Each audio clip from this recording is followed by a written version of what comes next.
Hello dear YouTube viewers, I hope you're doing well. Let's start our video. Dubai shimmered beneath a golden sun, its skyline a jagged line of ambition, glass towers stretching toward heaven, luxury cars whispering over spotless roads, and behind gated villas, lives wrapped in silence.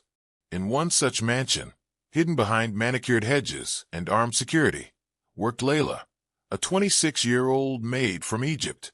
Her presence was quiet, efficient, almost invisible, just the way her employers liked it. But invisibility, she had learned, came with power. People showed their true selves when they thought you didn't matter.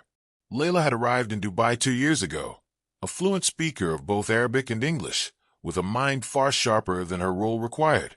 Her dream of becoming a translator had faded under the weight of her family's needs. Now she served Victor Alcott, a billionaire tech tycoon who had fled the West under the glossy excuse of global expansion. To the world, Victor was a philanthropist, a visionary who used his wealth to support refugee initiatives across the Middle East. To his staff, he was cold, commanding, and above reproach. But Layla watched. She noticed what others missed: the late-night calls, the strange deliveries, the careful smiles he wore only when cameras were near. Something didn't fit, and deep down she knew. Someday, someone would need to expose it. Layla had left her small town in Egypt with nothing but a suitcase and the hope of a better life. Her mother's health had been deteriorating for years, and with her father long gone, the burden of survival had fallen on her shoulders. 2 younger siblings depended on her, one still in school, the other too young to understand why Layla had to go. She promised she'd send money home every month. It was the only thing that kept her going. But life in Dubai wasn't the dream she imagined. The mansion was beautiful, but her world was confined to its kitchens, corridors, and servant quarters. She worked 14 hours a day, 7 days a week. Her phone had been taken on her first day. Her passport, too. Layla was paid barely enough to cover her family's medical bills. She lived in silence, unseen, unheard. Yet she noticed everything. Victor held late-night meetings with men who wore suits, but spoke in hushed, aggressive tones. His office remained locked, equipped with surveillance monitors that didn't match the charity persona he flaunted. He treated his staff like shadows, and in public, he wore a perfect smile, charismatic, generous, and well-spoken. Each night, Layla sat by the window with a small journal. In Arabic, she wrote everything she saw. When she felt braver, she recorded voice memos, whispers in the dark, hoping one day they might matter.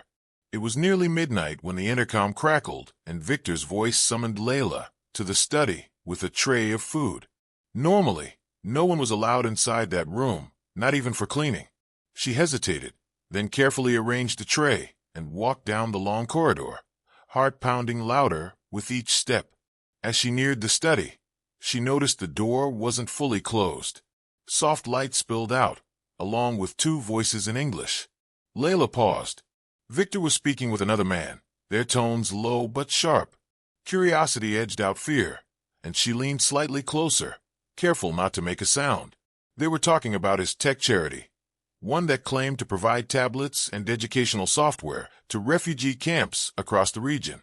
Layla had seen the glossy brochures, the praise in foreign newspapers, the awards. But what she heard made her breath catch in her throat.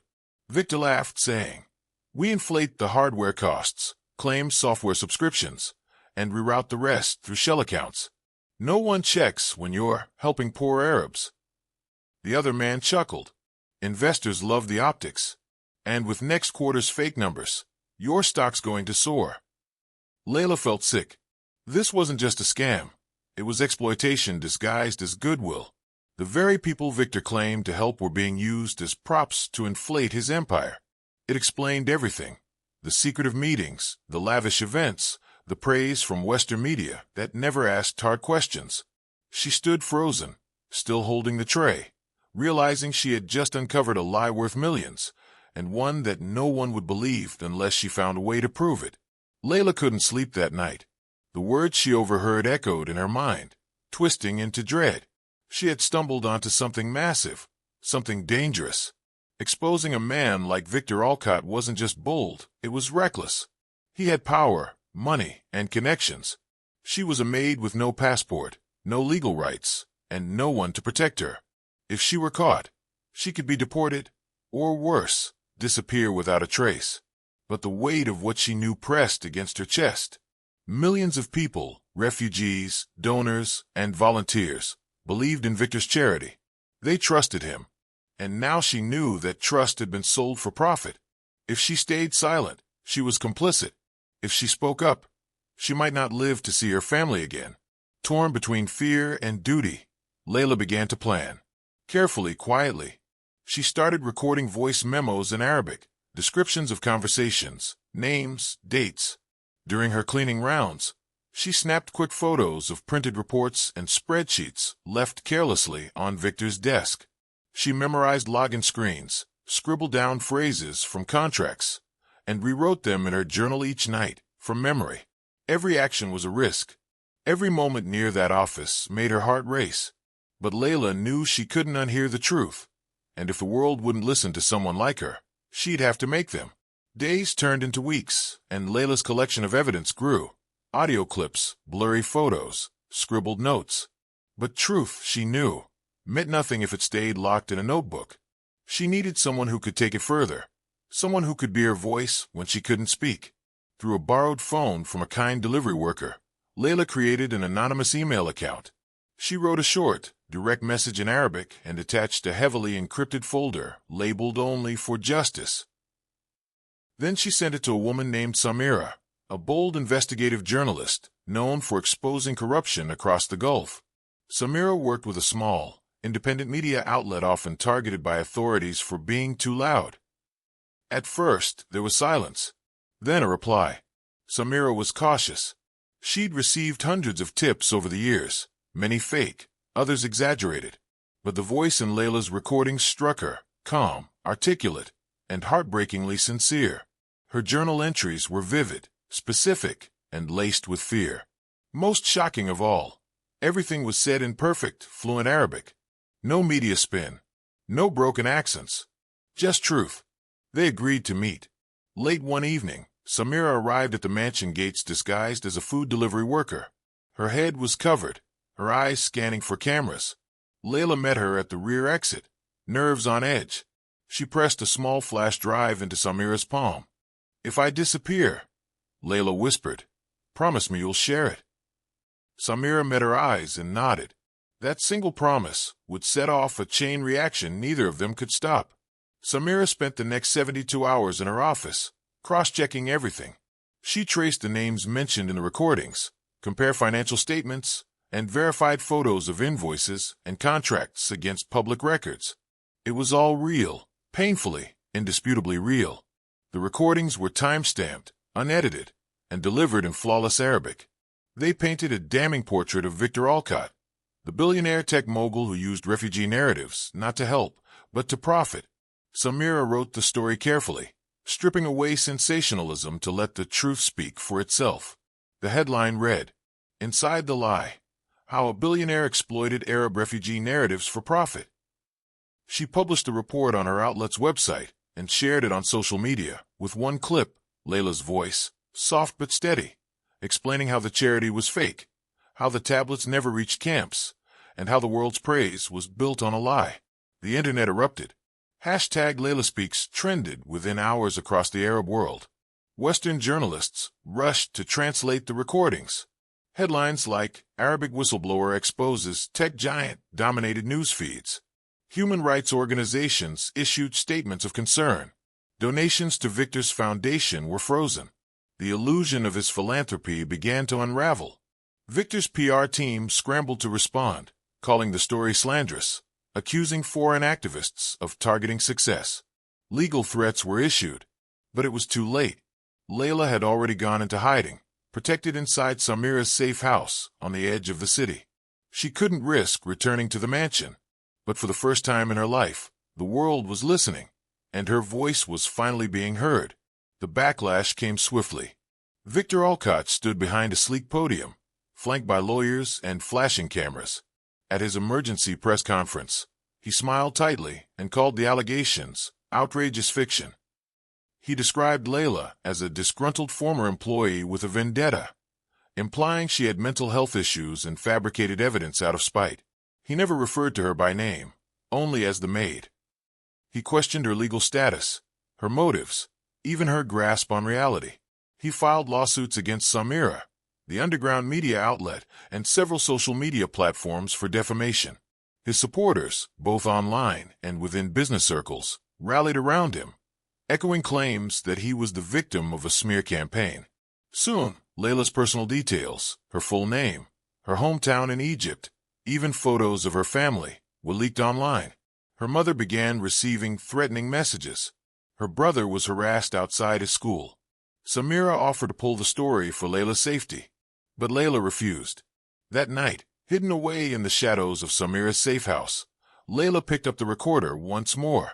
Her voice was calm, but her words cut clear through the noise. This isn't about revenge. It's about truth. Even if I must be invisible, I will not be silent. The clip was uploaded the next morning. Within hours, it had been translated into 6 languages and broadcast across the world. The world didn't stay quiet. Following Layla's second audio clip, human rights groups across the Middle East and Europe issued statements in her defense. Amnesty International, Human Rights Watch, and multiple women's labor unions praised her bravery and called for legal protection for whistleblowers like her. The United Nations announced it was launching a formal investigation into Victor Olcott's charity foundation and its financial activities in the region. Soon, a global movement took shape. Domestic workers across the Gulf began sharing their own stories. Many had been abused, silenced, or exploited. Using the hashtag Invisible Voices, translated into more than 15 languages, survivors from Kenya, the Philippines, India, and beyond came forward. The internet overflowed with stories that mirrored Layla's, and with each one, her voice echoed louder. Public sympathy turned into action. Donations poured into a new legal defense fund created to protect whistleblowers and migrant workers. Activists set up a secure crowdfunding campaign to support Layla's family back in Egypt.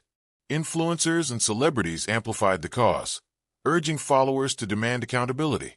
Samira's underground media outlet, once seen as fringe, was now considered one of the most trusted sources in the region. Their reporting was cited by The Guardian, Al Jazeera, and the BBC. Governments in Europe and Asia began suspending partnerships with Victor's NGO. Several tech investors publicly pulled out of his companies, citing ethical concerns. The empire Victor had built on lies was crumbling, and at the heart of it was the voice of a maid he thought no one would ever hear. As pressure mounted, more cracks began to show in Victor Olcott's carefully constructed empire. Former employees, once bound by NDAs in fear, came forward with their own stories, corroborating Layla's claims and adding even darker details. Internal emails, doctored reports, and ghost employee records surfaced. The facade of charity was collapsing. A forensic audit, ordered by international regulators, revealed the truth in black and white. Millions of dollars laundered through fake tech purchases, inflated contracts, and shell companies. Refugee camps listed as recipients had never seen a single device. The fraud stretched across continents. Victor tried to run. He was intercepted at a private airstrip in Abu Dhabi, attempting to board a jet bound for the Maldives. Within hours, images of his arrest were all over the news, disheveled, silent, and no longer untouchable. The trial was broadcast globally. In a packed courtroom, Layla's audio recordings were played for the world to hear, her quiet, unwavering voice telling the truth in perfect Arabic. Journalists wept. Activists applauded. Her words became the emotional centerpiece of the case. When the verdict was delivered, the judge paused and looked directly into the cameras. This case was cracked not by governments, not by lawyers, but by the courage of a woman the world never saw. And now we all see her. Victor was sentenced to 30 years. His empire was dismantled, and Layla's name was no longer whispered. It was spoken with honor. A year had passed, and the storm had long since settled. In a quiet neighborhood in Amman, Jordan, Layla now lived a life she once never dared to imagine. Granted a protective visa and funded by a scholarship from an international activist network, she was finally free. Free to learn, to speak, to dream. Each morning, She walked the tree-lined path to the university's journalism department, a notebook tucked under her arm. No longer a maid, no longer invisible, Layla was now a student with a mission, to tell the stories no one else would. She took notes with intent, listened with empathy, and asked questions that reached beneath the surface. Samira visited often, bringing books, tea, and laughter. Their bond had deepened into something like sisterhood, built not on blood, but on bravery. Together, they still followed the movement Layla had sparked. Others had stepped forward. Laws had begun to change. On a rainy afternoon, as students hurried across the marble hallway, Layla paused by a bulletin board covered in flyers and press clippings. One article showed her courtroom testimony beneath the headline, "The Maid Who Made the World Listen." She smiled softly and walked on. Her voice echoed in the final scene, calm and clear. "I used to think no one listened when I spoke, but the truth doesn't need a loud voice.